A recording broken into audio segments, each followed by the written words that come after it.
Hi everyone, welcome back to my channel. Today I'm going to talk about something most of us experienced at some point, the bad money habits. These habits can silently drain your finances and keep you from achieving financial freedom. I'll share 6 common money habits that keep people poor, along with personal examples to help you recognize and break free from them. Okay, let's dive in. The first habit that keeps the people poor is spending everything you earn. This is a common trap, especially if your mind is, okay, I'll save once I make more money. But the truth is, if you're not able to manage a small amount of money well, you won't be able to manage a big amount of money well either.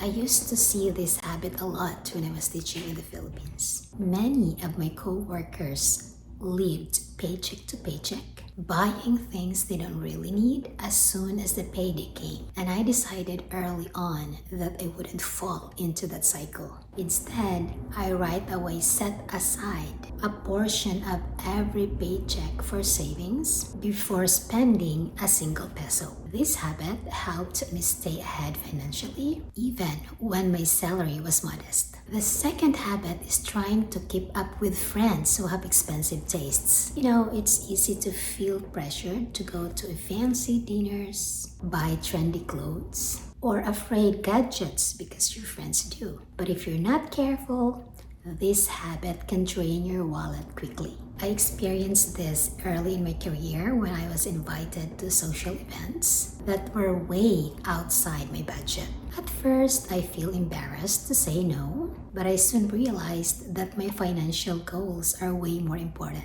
So I started prioritizing what truly mattered to me and wasn't afraid to say no to things that didn't align with my budget and my values as well. The truth is, true friends won't judge you for being mindful of your finances. And saying no now will help you say yes to bigger dreams later on. The third habit is relying too much on loans or credit to cover expenses. In the Philippines, I saw a lot of people, including teachers, take out loans for things like new gadgets, expensive parties for weddings, birthdays, and fiestas, or even expensive vacations. The problem to this is the interest adds up, and soon you'll realize that you're actually paying more for something than it's worth. And I avoided this trap by saving for the things I wanted instead of borrowing.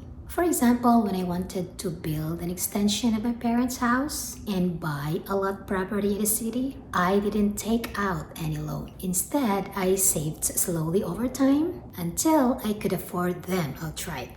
It took time and patience, but it saved me from years of debt. So if you rely on credit cards or loans too much, it's time to step back and reassess your spending habits. And if possible, just if it's possible, okay?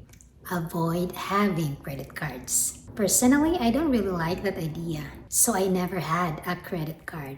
I always pay in cash or in debit. The fourth habit is not having a budget. Without a plan for your money, it's easy to overspend on unnecessary things and wonder where your money went at the end of the month. For me, budgeting was the key to financing my own education, helping my family, and eventually reaching my financial freedom. I would write down every expense, such as the family support, foods, bills, school fees, and made sure that I wasn't spending more than I earned. This simple practice helped me avoid debt and prioritize the things that mattered most. A budget is like a map. It keeps you on track towards your financial goals. The fifth habit is not having an emergency fund. Life is very unpredictable, and emergencies can happen at any time, whether it's a medical expense, a car repair, or a job loss. Without an emergency fund, these unexpected costs can throw you into debt.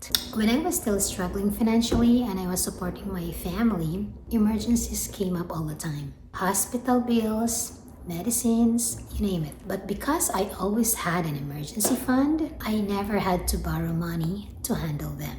This habit gave me peace of mind and kept me financially stable even in those difficult times. The sixth habit is living for today and ignoring the future. You know, it's tempting to focus only on the short-term enjoyment, but neglecting long-term planning keeps you stuck in financial struggles. I learned this lesson when I started investing.